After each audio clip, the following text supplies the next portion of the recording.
হজরত আবু হুরায়রা রাদিয়াল্লাহু তাআলা আনহু হতে বর্ণিত হয়েছে যে রাসূলুল্লাহ সাল্লাল্লাহু আলাইহি ওয়াসাল্লাম বলেছে, সামর্থ্য থাকার সত্ত্বেও যে ব্যক্তি কুরবানি করলো না সে যেন আমার ঈদগাহের কাছেও না আসে। আবু দাউদ ইবনে মাজাহ। এই হাদিসটার অর্থাৎ যে মূল বিষয়টা সেটি বলা হচ্ছে, সে কি কুরবানিকে 2 রাকাত নামাজ মনে করছে? সে কি কুরবানির মূল্য 2 রাকাত নামাজ বোঝাতে চায়?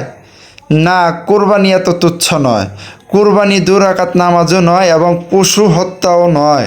এই হাদিস হতে স্পষ্ট বোঝা যায় যে পশু জবাই করাকে রাসূল সাল্লাল্লাহু আলাইহি সাল্লাম কোরবানি বলে মোটেই স্বীকার করেনি। যদি জবাই করাকে কোরবানি বলে স্বীকৃতি দিতেন তাহলে কেন কোরবানিকারীকে কেবল ঈদগাহে যাওয়ার অনুমতি দিচ্ছেন, অথচ তখন জবাই কাজ তার করা হয়নি? তাছাড়া পশু জবাই করা ঈদগাহে নামাজের আগে করতে রাসূল সাল্লাল্লাহু আলাইহি ওয়াসাল্লাম বারণ করেছে। এর দ্বারা কি স্পষ্ট প্রমাণিত হচ্ছে না যে পশুকে জবাই করা মোটেও কোরবানি নয়?